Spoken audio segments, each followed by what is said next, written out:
Hello and welcome to this video on reducing sugars. These are sugars that contain both an aldehyde group and oxidize into a carboxylic acid with one or more aldehyde compounds. These are more often than not found in a ring form called a hemiacetal. In general, all monosaccharides are reducing sugars. Anything more complicated is rarely found in this format. The reducing aspect is part of chemistry where the sugar undergoes a reductive reaction. The redox reaction, in simple terms, is when it, in this case a sugar, loses an electron and this causes a change in shape. For reducing sugars, that is an electron that holds it in a ring shape. The molecule tries to remain stable and drops the aldehyde or ketone group. This equilibrium is disrupted by the reducing agent. For the brewer and just about everybody else, the most important reducing sugar is glucose. Glucose contains a hemiacetal group, and this reacts with water to open the chain. The reasons a disaccharide or polysaccharide are not reducing sugars is the key role the aldehyde group plays in this process, and how it contributes to the stability of larger sugar chains. Sugars that will fall into the category of reducing sugar include all of the aldoses, all the hydroxyketoses, and disaccharides that contain the hemiacetal or hemiketal.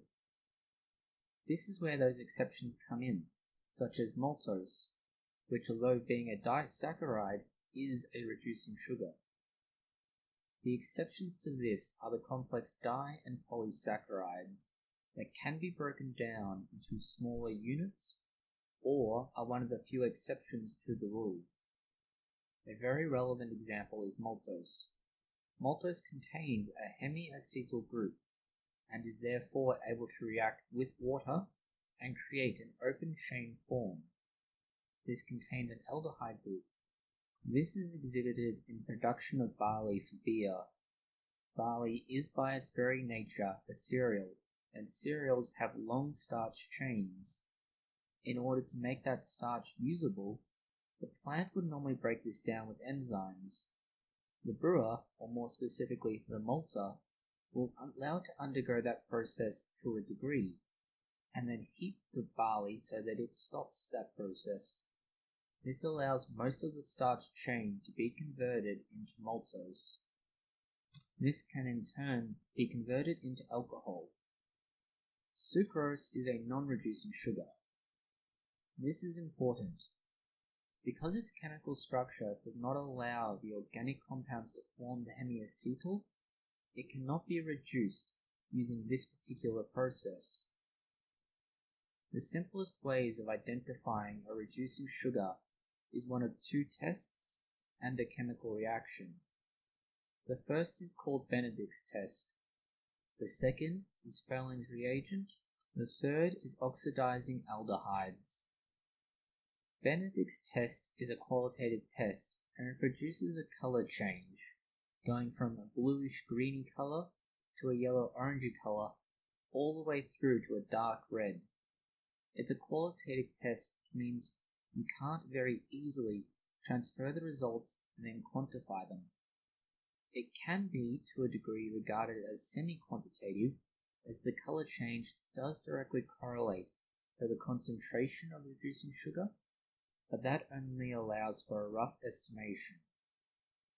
There are quantitative tests, but they are somewhat dangerous and involve the use of potassium thicyanate. This in turn produces copper thiocyanate, which is a white or pale green precipitate.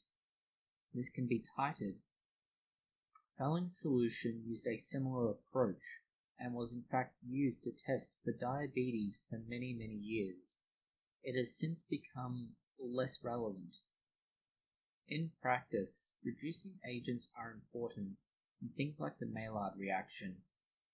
The carbonyl groups of a reducing sugar will react with the amino group of amino acids. This is followed by a series of other reactions when cooking for food.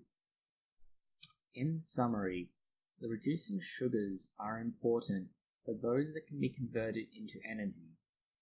Things like sucrose need to be broken down, and then the composite and constitutional sugars can be converted into energy. But by themselves, they do not provide the nutritional and dietary benefits. Reducing sugars are something to bear in mind if you are looking to create your own particular brewing mixture. Thank you for watching this video. If you have found it interesting, consider liking, sharing, and subscribing. Please post any comments, questions, or suggestions below.